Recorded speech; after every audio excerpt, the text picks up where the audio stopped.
à 90%, les amis mingi na ba chassé. Ne ba ko sala ba analyse au balobi, soki fati akoyoka projet na bango. Bana maele na sepe na bango makasi. Ba proposer chef de l'État au lieu de ça la emballage à chasser et comme ba papier.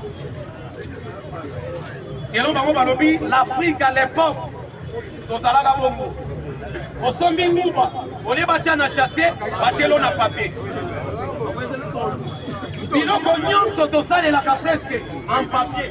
Et aussi bapesi terme en papier yango. Balobi papier oyo ezala na facilité, so ekoyi na mabele.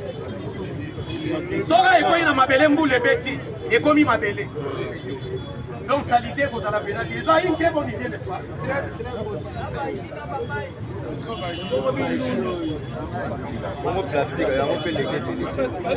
Zambe apambola pena bandeko oyo.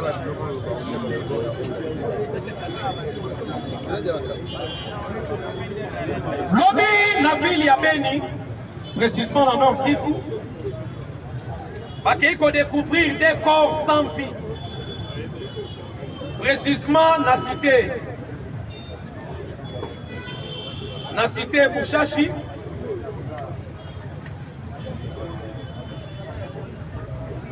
Kuna na Beni, des personnes ont bakouti na Bushashi.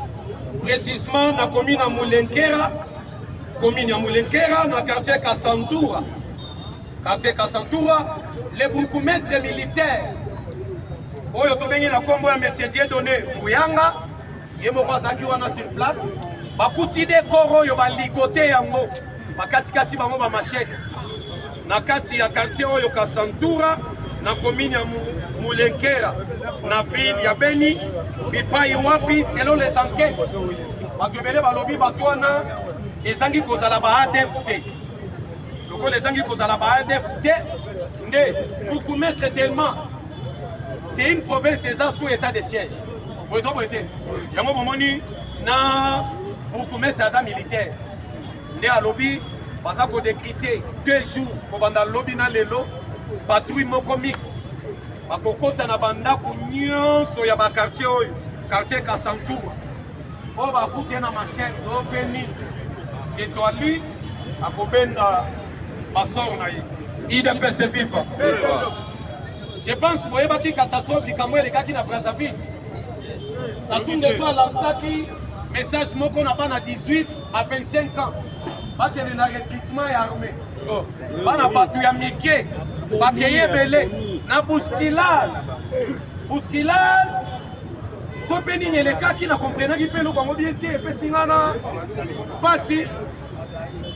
Pas na vie so plus de 27 ba na ba kufika. On a la bien lobby. N'ayez pas pourquoi ma petite Bachari. Il ne peut se vivre pas.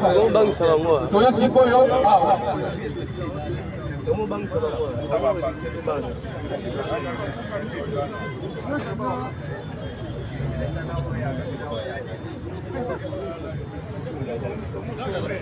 Yaya, nous sommes sur la table. Attends, Simon, attends, moi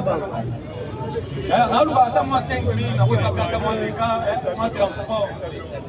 Nous sommes ni na bureau. Bureau, tout le monde attend moi clair.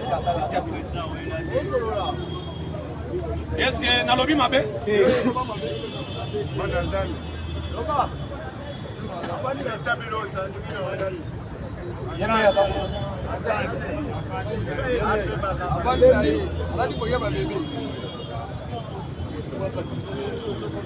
Alors, mes chers compatriotes, vous avez une information établie la police nationale congolaise. Oui, nous avons moins de chambres déjà dans mon équipe. Faire quoi ça, ma carte de chap? Attends, 10 chambres dans la route. Est-ce que ça m'a fait? Avant de tomber dans la police, nous avons une mesure observatoire. Oui, il y a un lobby et pas un inspecteur. Autre lobby, le corps a besoin qu'il soit souvent pour insister, il se peut donc insister. Mesure moko conservatoire, oyo, ba inspecteur, ba syndicat, ya inspecteur, ya ministère et enseignement primaire et base, bapesi ordre, balobi, campagne électorale, jamais esalema na l'école. Jamais batia banderole n'école. Jamais batia photo, basa la propagande na niveau ya école. Bipa ibana bazali, oyo bakokuta directeur école, animi, batia banderole, page, batu ba débattre politique. Bipa ibana bazotanga et constituer à une infraction à cause de la poursuivable.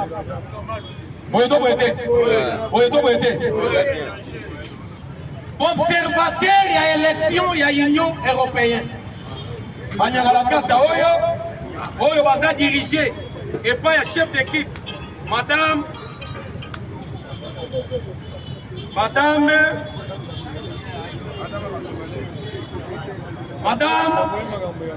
Maline Biok. L'objet c'est qu'ici, l'Union européenne, d'abord, les observateurs ont déployé pendant l'élection dans cannabis. Kindoki, Balobi, Bakoti Kirabiso, 42 observateurs. On va déployer dans 17 provinces RDC.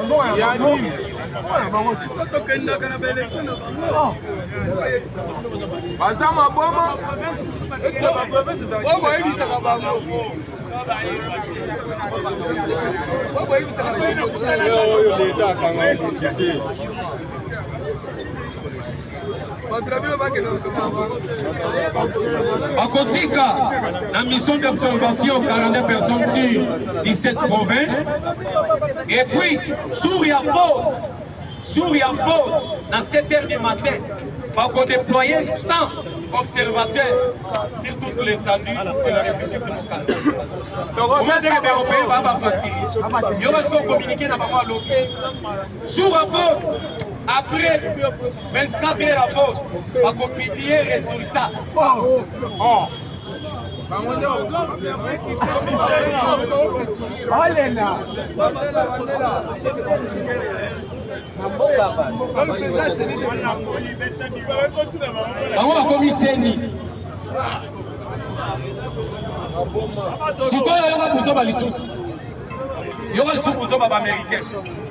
Cette fois-ci, banane, un sénateur américain, bon, batinda qui lettre a, lobby basali communiqué pour le Sénat na bango, lobby baza kolande l'élection ya RDC de près. C'est là où la réponse va passer. Bazolande l'élection RDC de près, et à la transparente, inclusive, apaisée. Président RDC a sécurisé l'élection. Alingi trichérité.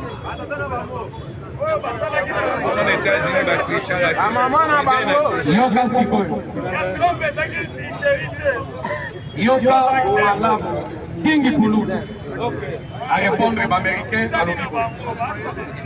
Courage aux Américains. Bazo Soua. Yakolobela, une nation souveraine que nous sommes la RDC. Un pays dirigé par un président élu par la voie des élections.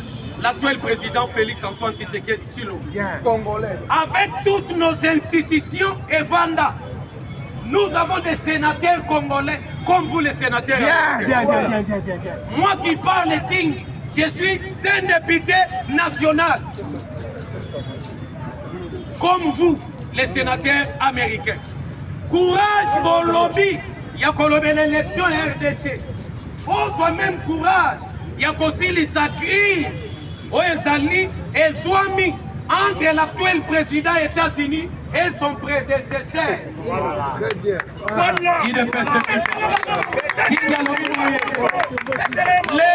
Pendant cette période électorale, Tokoyoka Mutute, Bissomoko Tozaba responsable. Il ne peut se vivre pas. Kingalobi, Joe Biden. Oya Bimanani. Donald Trump. Kinga lobby Donald Trump. Animakate que Biden a gagné une élection. Contestation et Zalagati Lelo. Kinga lobby Martin Fayoulou. Il y a Kinshasa, vérité des urnes. Ah, on a Kinshasa, vérité des urnes, les États-Unis. Si on a un lobby, moi, à 6 mois. Non, on ne peut pas s'en donner un conseil. Alors, il faut aussi, ça d'abord, ah, c'est quoi, l'eau s'appelle Singaï. Il y a un analyse politique congolais, c'est quoi, les États-Unis ont s'agité dans les Camerounais. Positionnement politique, n'a qui partenariat privilégié. Il y a Félix. Par exemple, on a dit sous Félix, c'est clair. Analyse, c'est les États-Unis d'Amérique, Balingakaba impose les présidents noirs. RDC, Aza, différent de pays qui sont dans le monde vis-à-vis de la politique américaine. Selon l'analyse, c'est un président congolais, américain, il a un souci, pas imposer cahier, pas diriger cahier, pas dicter cahier, pas contrôler cahier. Qui fait que Félix a comment impoli vis-à-vis de l'Américain. La vérité. Les Américains, ils par tous les moyens, soit Bacha Elibanda, soit Balukataba Néantiri. Il ne peut se vivre. Il ne peut se vivre. Nous avons une analyse. Oh, il faut que ça la mais chers compatriotes, nous que la nouvelle ordre mondial. Les personnes vous trompent. Oh, comme une grande puissance dans le monde. Et Seigneur, nous avons d'abord un pays émergent, un pays développé. C'est ainsi qu'on comme une grande puissance. Alors aujourd'hui, la Chine a une grande puissance sur le plan économique. Maladie à Covid, REAKI, RFC, États-Unis, qui va évoluer là. Pour votre information, pendant l'époque de Covid, il y a eu des médecins chinois. Balongo Chine, Bakei Kosunga, Américains, aux États-Unis, à Washington, à New York. Ba masque, ba cache-nez, on appelle ça cache-nez. Et l'ongo Chine a sali États-Unis, donc. Ba médecins chinois, Bakenda. Pour traiter par malade pour les États-Unis. Si comme analyse l'aspect spirituel, c'est-à-dire des États-Unis, la spiritualité, assez perdant pif ou mêlé. Il ne peut se vivre pas.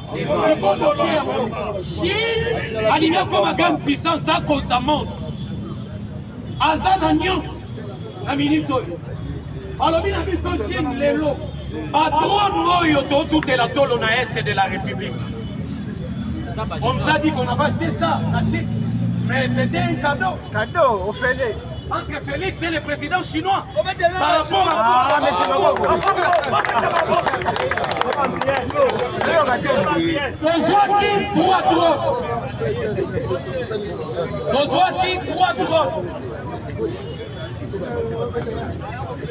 Simon, papier mouchoir, Simon, papier mouchoir. Dozwaki droit drone. Et au Tachi. Donc il y a un drone à surveillance. Il y a des frontières à Bisso. Et aussi d'attaque. Vous comprenez? Si vous avez un Rwanda, Chine a comme une grande puissance. Ici, il n'y a pas comme une grande puissance. Bazali, Ebele, Russie, Chine, Corée, tout ça. Dans la Sikoyo, et les États-Unis à Zubulu Yeke. L'Olé Chine a une grande puissance. Moi, comme réellement grande puissance, et Zosangaye et Lokomoko. Minéraux et soit mis la République démocratique du Congo. Ce qui Chine a vu en Congo. À cause de la bafisée, par armes sophistiquées, il y a dernière génération. Nous collons minéral, on a mis Félix Tshisekedi Antoine. Il ne peut se vivre pas. RDC, nous ne sommes pas un pays émergent. Nous n'avons même pas en voie de développement. Ça, c'est que je vous dis, c'est la vérité. Nous ne sommes même pas en voie de développement. ne sont pas un pays développé. Mais BRICS, quand on a BRICS, comme tout le monde, BRICS, c'est ça, les pays émergents, économiquement forts. Est-ce que nous avons une économie forte dans le monde? Mais quand on a BRICS, c'est ça politique. Président Cyril Ramaphosa, Mondoï, a convoqué une réunion en Afrique du Sud. La crise à Israël, na Damas. Et dans cette réunion, RDC ne soit pas. On a décidé de la crise à Israël, na bande qu'on a pas. Na compte ya BRICS.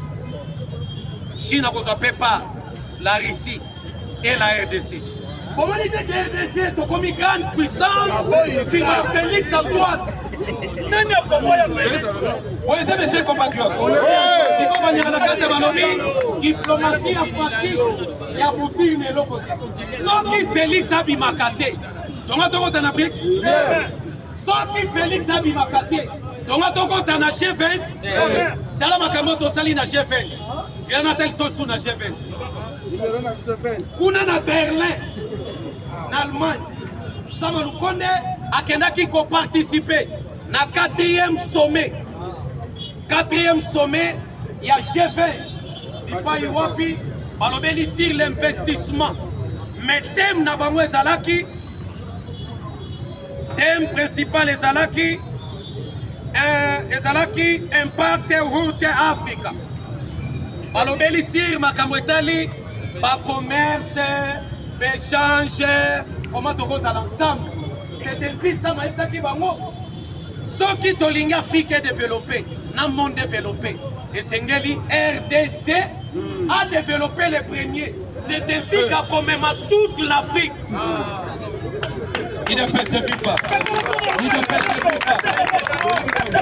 Samalobi, ce qui voyait dans Mboka Nangai, le pays de Félix Antoine Tshisekedi Tshilo, tous les commerçants, nous sommes comme RDC, RDC Zali. Mais on bino bokozwa na RDC na bamboka na bino ezate. C'est-à-dire Sengel RDC qui est libre. Azana raison. RDC. Azana makas ba mundongo. Mundongo ezan États-Unis te. Chomba chaka biola ezan États-Unis te. Par conséquent, la cité mo était dans mon octobre des chambres 5. Mes chers parents, on a pire esprit. Au moins, par conséquent, on a besoin pour nous déjà. Nous comptons la zoya déjà. Nous attendons le mot boya et ça la rate à bien. Tant que moi, il y a un moment qui a raté ça la 5 chabas na pire esprit. 1000, 2000, 3000, 500.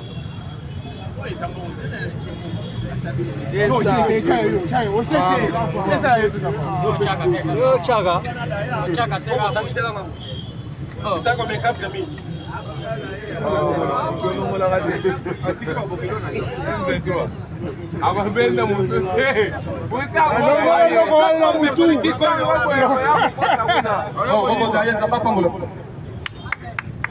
Dala monsieur quoi.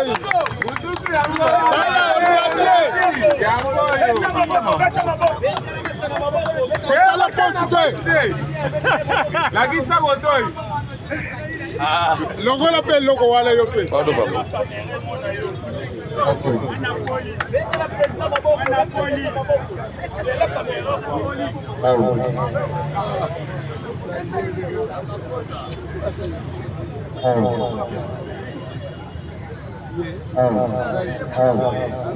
Il a pu se vivre. Je pense que ça a un mix bouquet. On a parlé pour la 5 km pour l'Angola.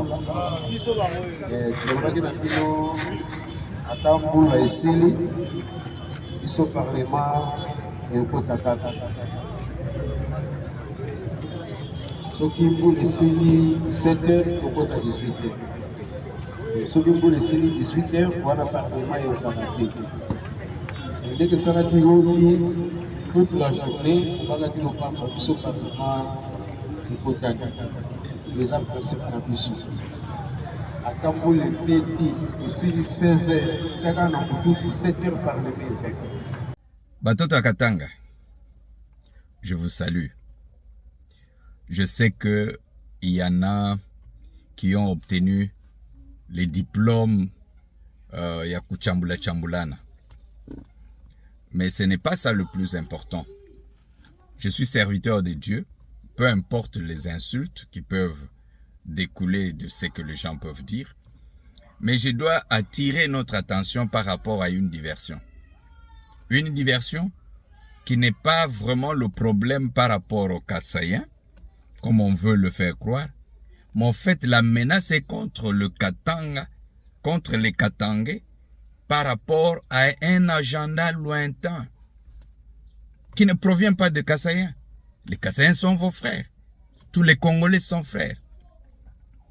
Je reviens sur les langages et les discours de ceux qui sont en train de parler, particulièrement Moïse Katumbi, qui parlait, j'ai sa vidéo, et il parlait de Butcheche, tout apikana Butcheche. Écoutez, et les gens sont excités, tout ça, ainsi de suite. On comprend dans un langage vulgaire quand on parle de Kupikana Butcheche.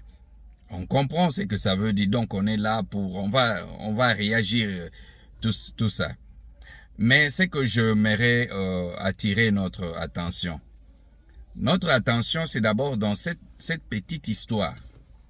C'est de se poser la question comment Moïse Katumbi a fait son retour au Congo sous Joseph Kabila. C'est une question très importante. Et je vais vous relater ce qui s'est passé. Pour que les gens comprennent qu'en fait, on veut vider d'abord le Katanga de ceux qui peuvent être une résistance, un problème, pour pouvoir coincer les Katangais, pour pouvoir coincer le Katanga. Mais on aveugle les Katangais pour leur faire croire que votre problème, ce sont les Kasaïens. C'est faux. Les Kasaïens n'ont jamais été un problème pour les Katangais. Nous sommes frères. J'ai parlé l'autre fois des Kilubakat et autres. Mais je veux d'abord vous parler. Moi, je suis serviteur de Dieu. Vous savez, bien que je ne sois pas dans une politique active sur le terrain, mais je crois que je suis bien outillé. Je suis bien outillé et nous avons une mission pour le Congo en général. Pour le Congo en général. Et ayant un agenda divin pour le Congo, nous devons éveiller l'esprit. Parce que on peut tromper tout le monde, mais on ne peut pas tromper ceux qui ont l'esprit de Dieu. Malheureusement, je constate que par rapport à tout ce qui se passe, les serviteurs de Dieu dans le Grand Katanga ont la bouche fermée. Personne ne parle. C'est comme si on dit Amen, on veut cautionner ces histoires. Mais quand on peut les cautionner par rapport à une interprétation de ce qu'on voit. Or, la Bible dit, il ne jugera pas selon le oui-dire, selon ce que les gens disent. Il ne jugera pas selon les circonstances. Est-ce que vous avez eu la révélation de Dieu que vous pouvez encourager aux gens qu'il faut attaquer les Kasaïens? Alors, si cela n'est pas le cas, il faudra alors voir comment est-ce qu'il faut étouffer, il faut éteindre le feu. Alors, je reviens sur l'histoire. J'ai posé la question, qui peut me dire, c'est-à-dire, est-ce qu'on se souvient comment Moïse a fait son entrée au Katanga ou bien au Congo sous Joseph Kabila? Et je vous raconte une petite histoire pour que vous puissiez comprendre. Et cette histoire peut être vérifiée. Et je le dis parce que je crois que le temps est arrivé pour que nous puissions dire certaines vérités et pour recadrer certaines choses. Moïse Katumbi prépare l'assaut sur le Katanga à partir de la Zambie à l'époque. Il prépare l'assaut sur le Katanga à partir de la Zambie. Est-ce que c'était avec les Katangais qu'il allait faire l'assaut sur le Katanga? Non. C'était avec les Zambiens et d'autres mercenaires. C'était avec des Zambiens et d'autres mercenaires. Et les généraux qui étaient sur place, étant un fin stratège et outillé en renseignement, étant renseigné, il a tendu une piège. Il a fait tomber Moïse Katumbi dans l'embuscade le jour de leur descente, les jours qu'ils avaient prévu de tomber, donc d'entrer sur le Katanga, à partir de la Zambie. Et comme il est tombé dans l'embuscade, Moïse Katumbi a été arrêté. C'est une histoire vérifiable. Parce que deux de ses généraux sont là.